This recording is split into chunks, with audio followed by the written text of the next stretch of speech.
Ano po ang ibig sabihin pag ang bahay ng isang babae marumi at hindi po maayos? Ang ibig po sabihin, yung babaeng yon may trabaho, busy, o nagnenegosyo.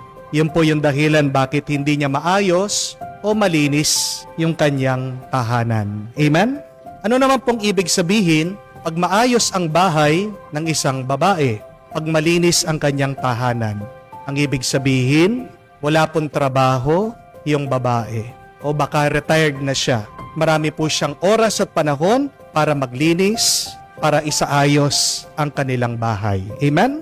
Ano naman pong ibig sabihin pag maayos ang bahay ng isang babae kahit na siya ay nagtatrabaho? Ibig po sabihin, mayaman siya, may katulong siya.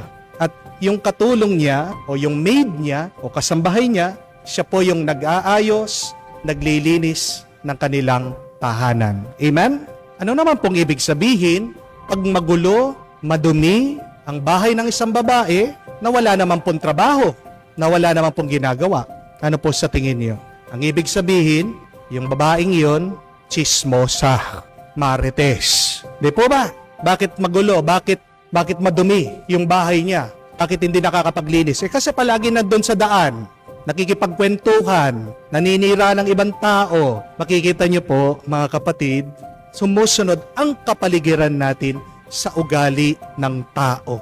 Depende sa ugali mo, yan ang kapaligiran mo. Kaya nga po ang kasabihan that cleanliness is next to godliness.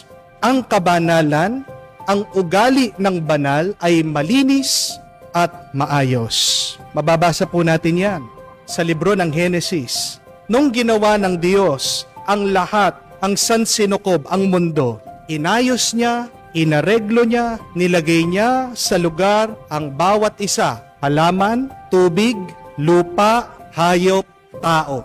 Nung mag-umpisa ang lahat, magulo daw po. Everything was chaotic. And yet, this is what God did. He put into order things. Inayos niya ang lahat. Dahil ganito po ang ugali ng Diyos, tignan niyo po, hindi nalalayo, ganyan din ang ugali ng tao. Nagmana din tayo sa Diyos. Hindi natin mapigilan na gusto din natin ang ating kapaligiran, ang ating mga tahanan ay maayos at malinis. Di po ba pag kayo ay nakakita ng picture frame na tabingi, anong gagawin nyo? Itutuwid nyo. Kung kayo po ay palabas sa inyong garahe, nakakita po kayo ng dumi ng aso, ipot, anong gagawin nyo?